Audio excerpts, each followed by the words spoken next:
Bismillahirrahmanirrahim. Assalamualaikum warahmatullahi wabarakatuh. Alhamdulillahilladzi ahallan nikah wa harramas sifah. Wassalatu wassalamu ala rasulillah. Al-qailu tanakahu takthuru. Fa inni ubahim bikumul umam yawmal qiyamah. An-nikah sunnatul anbiya wa syi'arul awliya wa junnatul atqiya wa ala alihi al-ahibba wa ashabihi al-ajilla amma ba'du.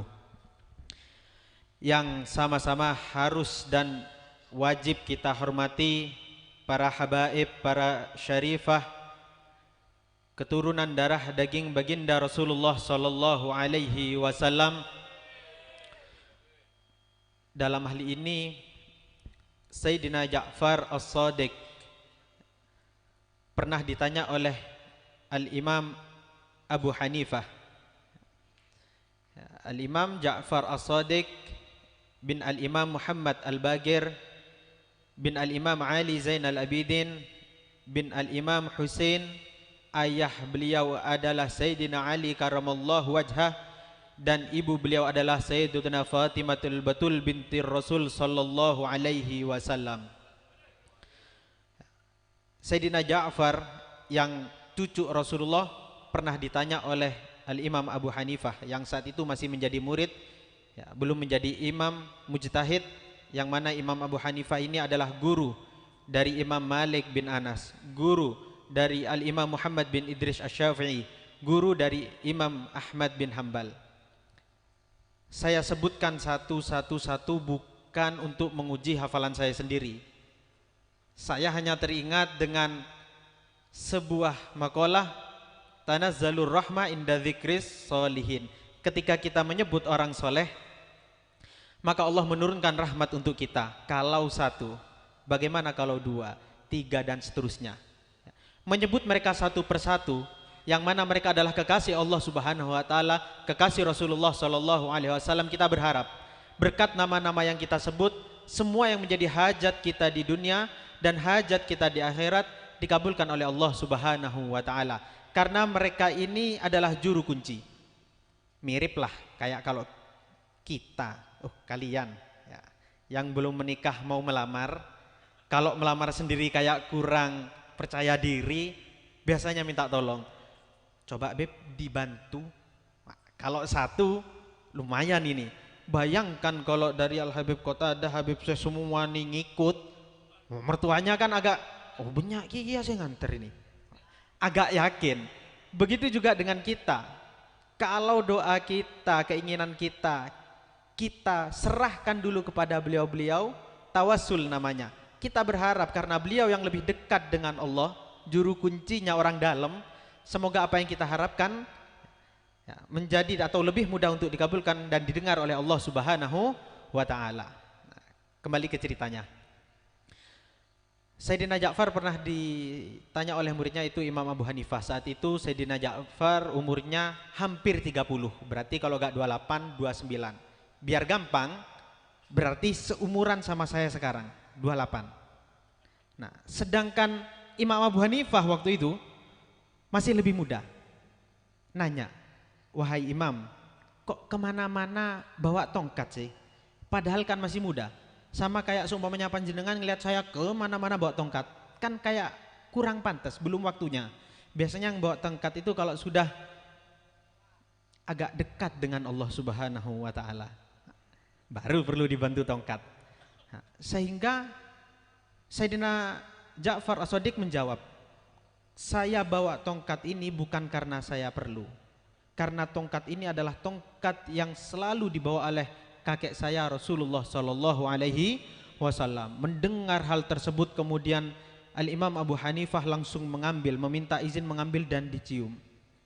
Ngalap barokah bahasa kita, kayak pernah ada peninggalan Rasulullah, rambutnya, pedangnya, surbannya dibawa ke Indonesia, semua orang datang. Itulah yang dilakukan oleh Imam Abu Hanifah. Tapi apa tanggapan Sayyidina Ja'far? Kata Sayyidina Ja'far, apa yang kamu lakukan? Kata beliau, saya ingin mengambil barokah. karena ini adalah barang atau tongkat yang selalu disentuh oleh tangan mulia baginda Muhammad sallallahu alaihi wasallam.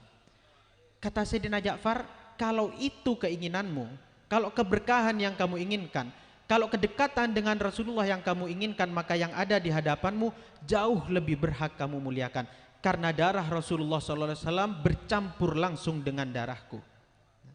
Jadi kalau kita senang dengan adanya museum Rasulullah, senang dengan adanya peninggalan-peninggalan Rasulullah, tapi di sekitar kita ada keturunan Rasulullah, maka mereka lebih mulia untuk kita datangi. Mereka lebih mulia untuk kita ambil barokahnya. Yang kedua, wajib juga dan harus kita hormati para masyaikh, guru-guru kita, para kiai, para ibu nyai, yang tadi disampaikan oleh beliau Ustadz kita bersama, ya, Agus Mas'ud, bahwasanya hari ini bertepatan ya, dengan hari guru. Kita doakan semoga guru-guru kita bersama umur beliau panjang dalam keadaan sehat dan selalu mendapatkan inayah dari Allah Subhanahu wa taala. Dan guru-guru kita yang sudah mendahului kita doakan semoga semua kesalahannya baik yang disengaja dan tidak disengaja diampuni oleh Allah Subhanahu wa taala. Amin ya rabbal alamin. Berkaitan dengan guru, Imam Syafi'i ini pernah, beliau cerita, kata beliau, saya pernah melihat ada murid duduk sebelum gurunya datang berdiri semua, duduk duluan karena dia di belakang. Apa kata Imam Syafi'i? Ya. Man istakhaffa bi ustadzi ibtalahullahu bi thalatha asya. Kalau ada orang yang bahasanya Imam Syafi'i ini istakhaffa, bukan istahqara, meremehkan, bukan merendahkan, cuman meremehkan. Meremehkan itu kayak duduk bareng, mulai ngerasa akrab, mulai ngerasa sleting, mulai kurang menghormati. Menghormati mulia cuman kurang, kayak tadi duduk duluan, gurunya belum duduk. Kalau niatnya memang istakhaffa, meremehkan, maka kata Imam Syafi'i akan diuji, akan diberi bala oleh Allah dengan 3 hal. Naudzubillah min dzalik. Yang pertama, Allah akan mengambil ilmunya, akan dibuat lupa, sedikit sampai benar-benar lupa. Yang kedua, Allah akan bekukan, Allah akan jadikan tumpul lisannya. Artinya tidak bisa memberi nasihat, menasihati pun orang nggak mendengarkan. Dan yang paling naudzubillah adalah yang terakhir. Kata beliau, dia akan diuji sebelum meninggalnya dengan kefakiran dunia dalam kehidupannya, baik kefakiran harta, kefakiran harti, kefakiran dan yang lain-lainnya. Wal'iyadzubillah min dzalik. Kemudian yang terakhir yang sama-sama kita harus ucapkan terima kasih, jazakumullah ahsanal jaza, kepada segenap kru Hubun Nabi yang insya Allah mereka inilah yang disebut oleh Rasulullah apabila mereka meninggal dalam keadaan tidur, mereka meninggal dalam keadaan syahid. Amin ya rabbal alamin. Sebab Rasulullah pernah bersabda, man ahya sunnati inda fasadi ummati faka'annama jahid. Bahkan di sebagian riwayat mengatakan faka'annama mi'atu jahid. Kata Rasulullah, orang yang menghidupkan sunnah, di mana di zaman-zaman seperti sekarang sunnah Rasulullah mulai ditinggalkan, dilupakan, ada yang tahu pun tidak diamalkan, tapi masih ada orang-orang tertentu seperti mereka ini yang menghidupkan sunnah Rasulullah. Maka kata Rasulullah, mereka sama seperti orang yang sedang berjihad di jalan Allah. Bahkan riwayat yang lain mengatakan mereka jauh lebih baik, setara dengan 100 orang yang sedang berjihad di jalan Allah. Sehingga kelak orang-orang seperti mereka, semoga kita juga termasuk, apabila meninggal dalam keadaan ringan, tidak merasakan sakit, tidur pulas, kemudian Allah mencabut nyawa kita, kita dianggap orang yang mati syahid, sehingga kita dibangkitkan bersama golongan orang-orang yang syahid atau berjihad di jalan Allah. Amin ya rabbal alamin. Kemudian mari kita semua doakan, mudah-mudahan kedua mempelai pengantin baru ini diberikan oleh Allah keluarga yang sakinah, dijadikan pasangan yang mawaddah warahmah. Semoga kehidupannya barokah, dikaruniai anak yang soleh solehah. Mudah-mudahan mereka hidup semua usia mereka sampai akhir usia mereka dengan husnul khotimah, dan kelak di akhirat mereka berdua mendapatkan syafaah dari baginda Rasulullah sallallahu alaihi wasallam. Kemudian yang belum nikah, saya mohon jangan bersabar. Ya. Saya mohon, saya tolong jangan bersabar. Ya. Kenapa? Sebab Rasulullah ini pernah ketemu sahabat namanya Akaf bin Bashar At-Tamimi. Rasulullah nanya, Akaf sudah nikah? Belum Rasulullah. Belum punya istri? Belum. Mungkin punya budak perempuan? Enggak juga. Rasulullah langsung bilang, kalau kamu kerja dengan pekerjaan yang baik, bisa. Bisa ya Rasulullah. Nah, Rasulullah tidak bilang, kamu punya kerjaan, punya. Enggak. Rasulullah langsung nembak, kalau mau kerja, bisa enggak kira-kira? Bisa ya Rasulullah. Apa kata Rasulullah? Ya Akaf, syararukum uzzabukum. Yang paling tidak baik diantara kalian semua ini, yang masih bujang. Nah, jadi kata Rasulullah, nikah. Nah, kalian yang belum nikah, gerak.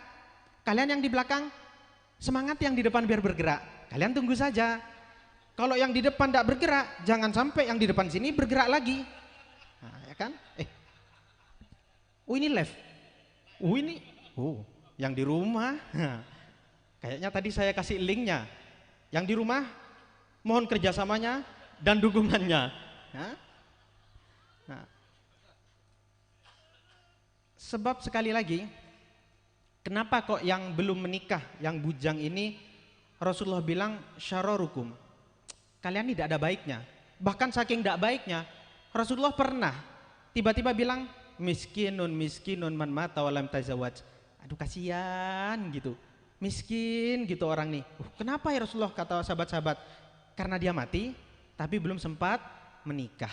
Nah, sebab menikah kata Rasulullah aghaddu lil basar wa ahsanu lil farji. Kata Rasulullah, menikah itu bisa lebih, umumnya bisa lebih menjaga pandangan kita umumnya ya. Dan bisa lebih menjadikan kita mengontrol hawa nafsu atau syahwat kita umumnya. Artinya kalian yang belum menikah, kalau kalian bisa menjaga dua hal ini, tidak apa-apa saya tidak nikah, saya bisa menjaga pandangan, saya bisa mengontrol hawa nafsu saya, enggak apa-apa. Contohnya siapa? Al-Imam An-Nawawi.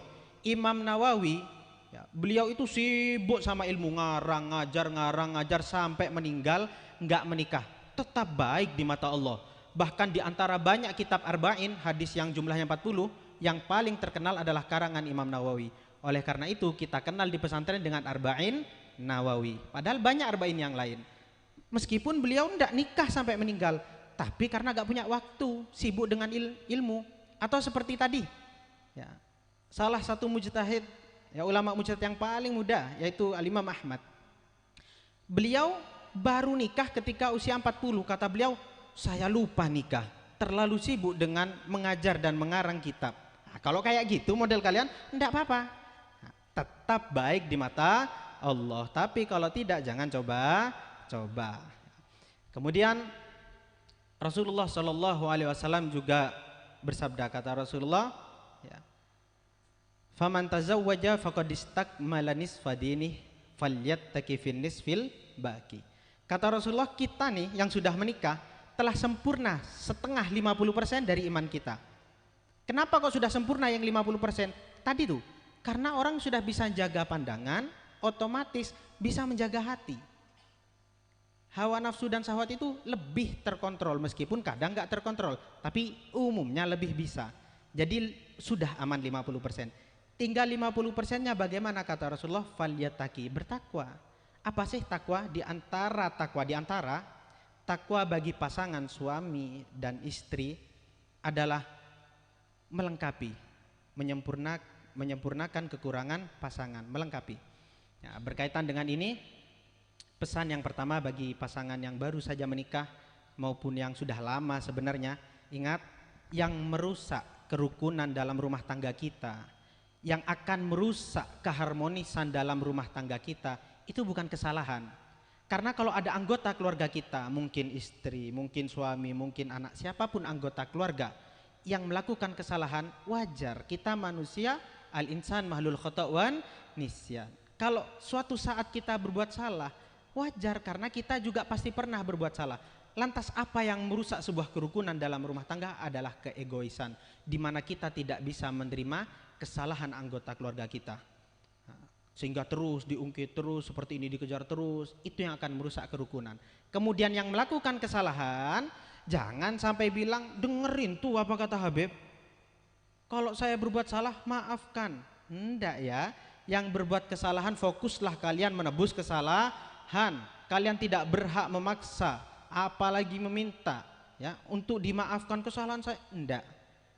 Kita yang pernah berbuat kesalahan fokus untuk menebus kesalahan kita. Namun kita sebagai anggota keluarga yang lain, alangkah lebih baiknya kalau kita belajar memaafkan untuk menjaga keharmonisan dan kerukunan. Yang kedua, nasihat yang kedua adalah yang merusak rumah tangga itu juga kadang adalah jangan pernah bicarakan kewajiban kepada pasangan kita. Jangan pernah kita berbicara kewajiban kepada suami atau istri kita. Istri bilang, sebenarnya nyuci baju dan masak itu bukan kewajiban saya. Nanti kalau sakit suaminya bilang, sebenarnya ngobatin itu bukan kewajiban saya.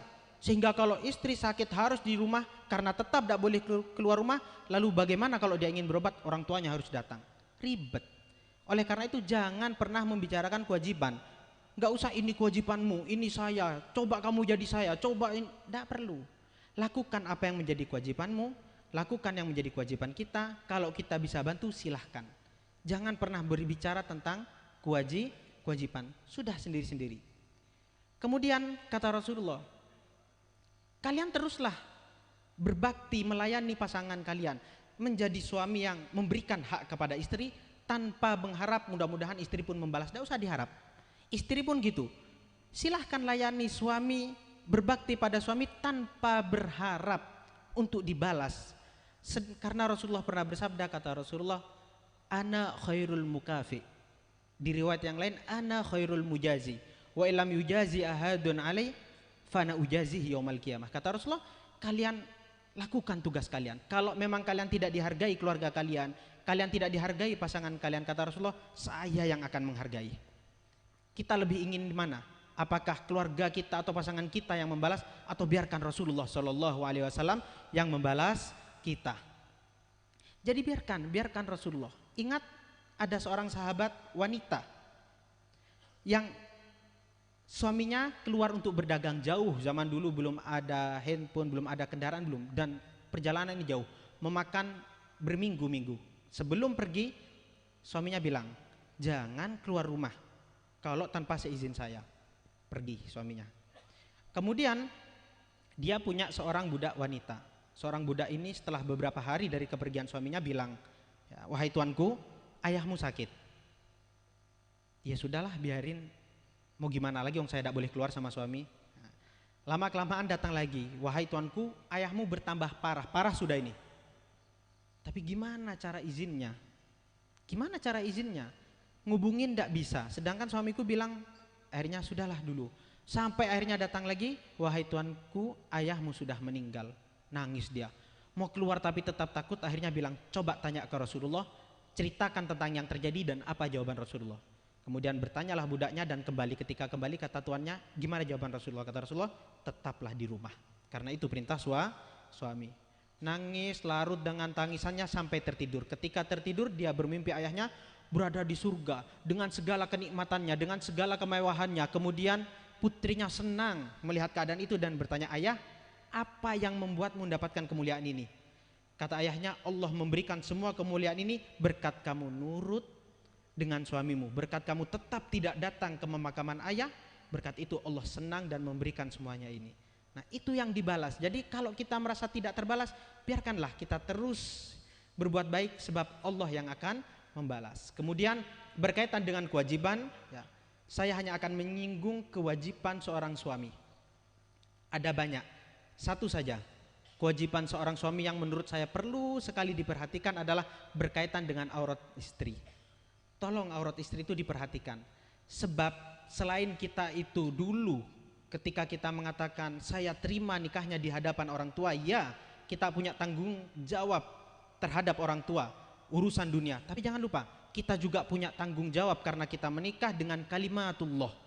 Ada khutbah nikah, ada doa, banyak yang menjadi itu semua kalimatullah. Ingat, kita juga punya hak, kita akan dituntut dan tanggungan kepada Allah. Apa itu? Jaga akhiratnya. Kalau orang tua mungkin, kalau mertua kita mungkin meminta agar kita itu menanggung, memberikan hak dunianya, tapi Allah akan bertanya kepada kita, meminta bagaimana tanggung jawabmu di akhirat. Dan yang paling penting bagi seorang wanita adalah aurat. tanya apa sih batasan aurat wanita, seharusnya kalau istri gimana, tanya kalau nggak paham. Singkat saja, aurat wanita itu adalah wajah dan telapak tangan yang boleh terlihat. Selebihnya tidak boleh. Rambut, leher, semuanya, kaki termasuk.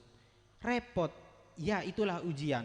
Semakin repot kata Rasulullah kepada Sayyidatuna Aisyah, ajruki ala qadri nasobiki, semakin susah semakin besar pahalanya. Namanya ujian, namanya cobaan, bukan nyobain.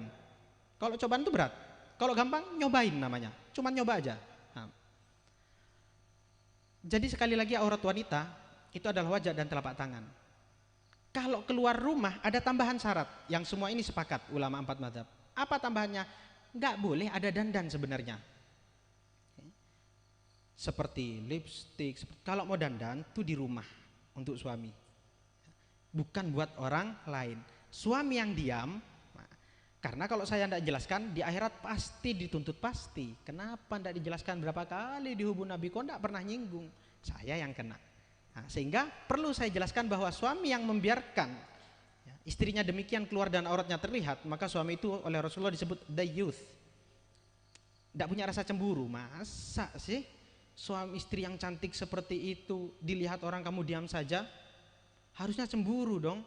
Dan kata Rasulullah, la yasum raihatal jannah, jangankan masuk, nyium bau surga aja enggak. Sedangkan bau surga kata Rasulullah, andai kata kita naik onta ini bukan jalan kaki, naik onta dari start awal sampai pintu surga itu butuh waktu 1000 tahun, dan itu sudah kecium bau surga. Sedangkan suami yang tidak punya rasa cemburu membiarkan istrinya keluar dan auratnya terlihat, tidak mencium bau surga, apalagi masuk. Berkaitan dengan aurat, kadang kita berat mungkin karena nggak terbiasa, tapi kalau terbiasa insya Allah bisa. Dulu saya masih kecil kan pakai celana, kalau kecil pas pakai sarung melorot terus, enggak terbiasa.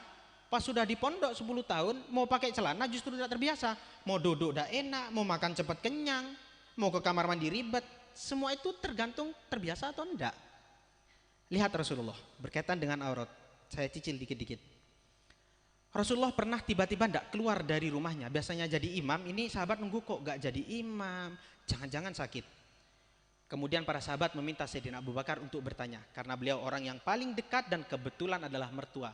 Paling tidak kalau ke rumahnya Rasulullah enak lah, ada mahram, istrinya itu masih mahram, Sayyidatuna Aisyah, jadi enak. Datang nanya ke Sayyidina Aisyah, apa Rasulullah sakit? Kayaknya sih enggak. Terus kenapa enggak keluar? Enggak tahu. Walhasil singkat cerita, akhirnya malaikat Jibril turun atas perintah Allah. Kata malaikat Jibril, wahai Rasulullah, kasihan sahabat nih khawatir, kasihan mereka, keluarlah. Akhirnya keluar karena perintah Allah. Ditanya, wahai Rasulullah, kenapa kemarin-kemarin tidak keluar?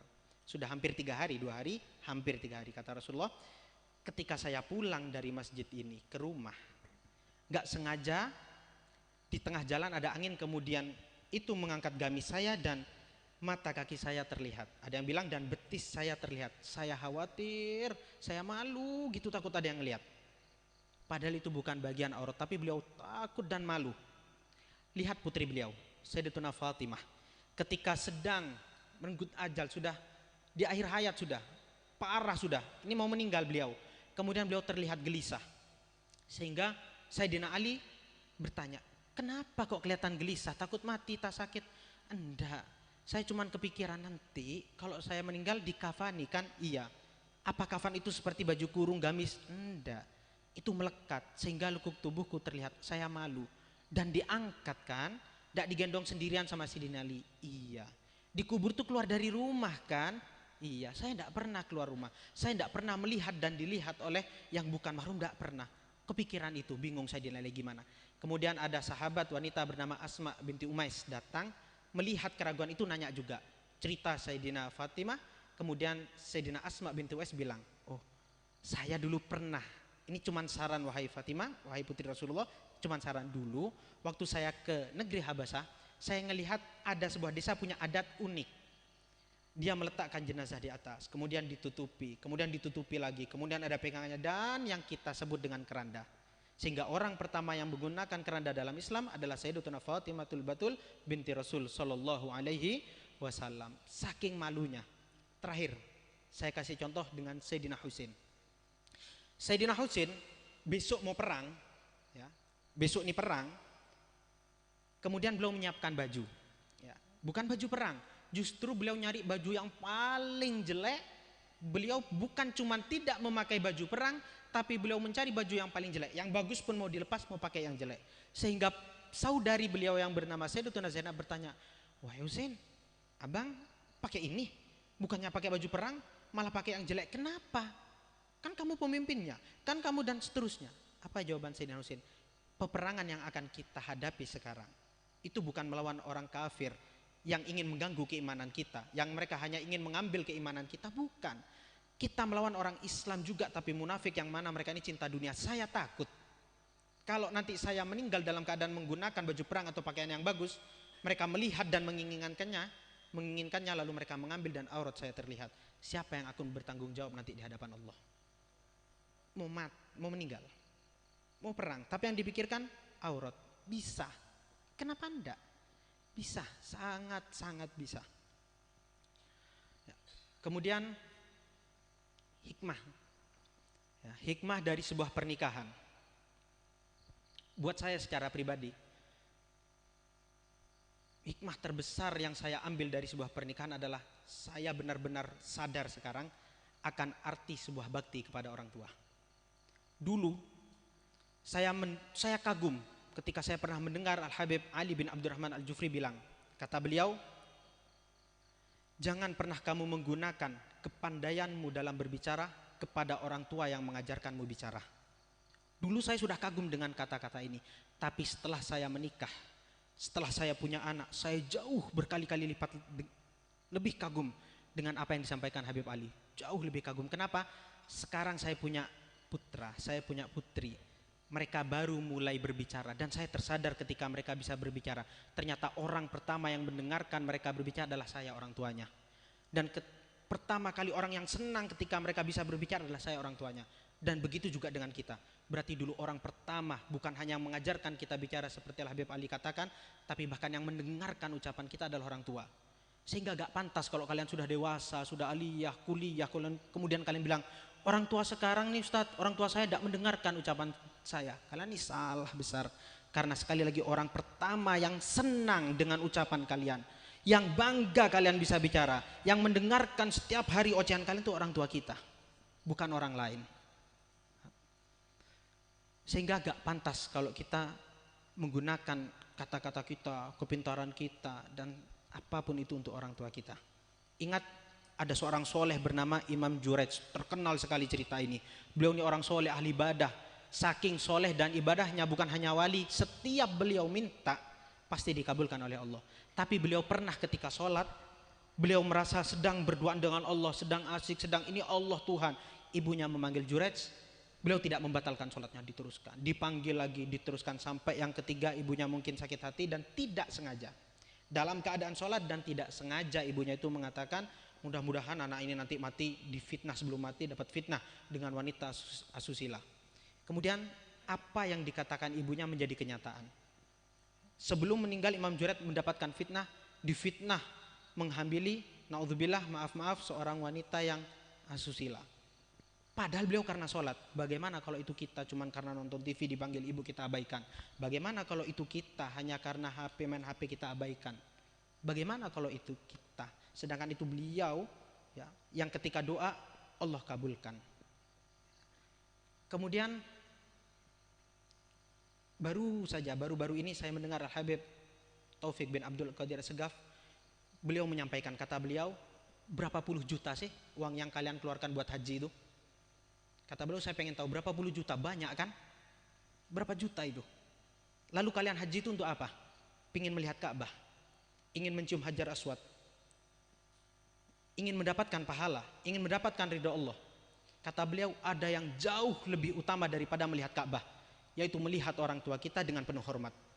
Ada pahala yang jauh lebih besar daripada sekedar kita mencium Hajar Aswad, yaitu mencium tangan orang tua kita dengan penuh hormat.